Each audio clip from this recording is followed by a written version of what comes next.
Erased Matriarchy. Unearthing the history of female power. We're taught that democracy was drafted by men in wigs in 1776, imported like fine wine from Greece or Rome. But the real blueprint for equality was already here, functioning on this soil long before a single colonist arrived. Welcome to the Erased Matriarchy. Today, we are looking at the Haudenosaunee Confederacy, specifically the women who held the keys to the kingdom. You mean they had influence? Like behind the scenes? No, not influence. Power. Hard, codified political power. In the Haudenosaunee tradition, the Clan Mothers were the ones who appointed the chiefs. They held the title deeds to the land. They controlled the food distribution. And here's the kicker. They had veto power over war.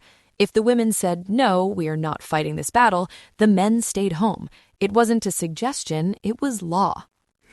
That is definitely not the version of history I learned in school.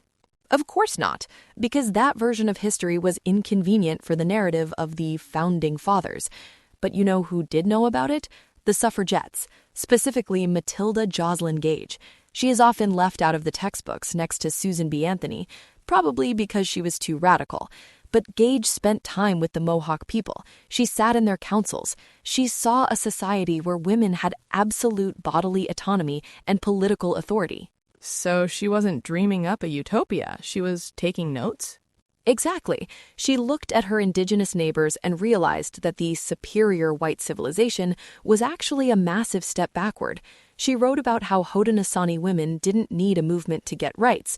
They had never lost them. But the colonial governments, the U.S. and Canada, couldn't tolerate a functioning matriarchy living next door. It threatened the very foundation of their patriarchal system. So they engineered a way to destroy it. Engineered? That sounds conspiratorial. It was bureaucratic, which is worse. They used the law. In Canada, it was the Indian Act. In the U.S., similar policies were enforced.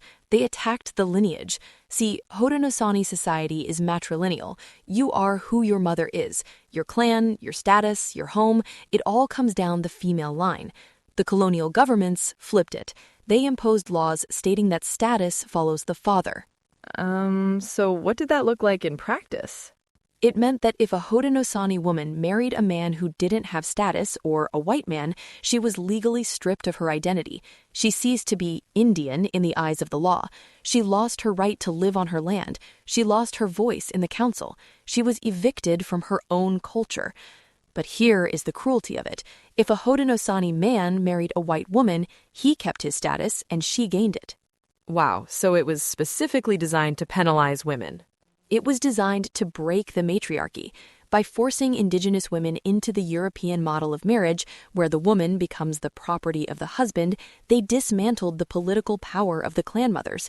They didn't just ignore the democracy that existed here, they actively legislated it into oblivion. They turned powerful political agents into dependents. That is tragic. It makes the victory of the 19th Amendment feel different. It should. We celebrate the moment white men finally gave women the vote, completely ignoring the fact that they had spent the previous century stealing that very power from the women who already had it. It's a dark irony.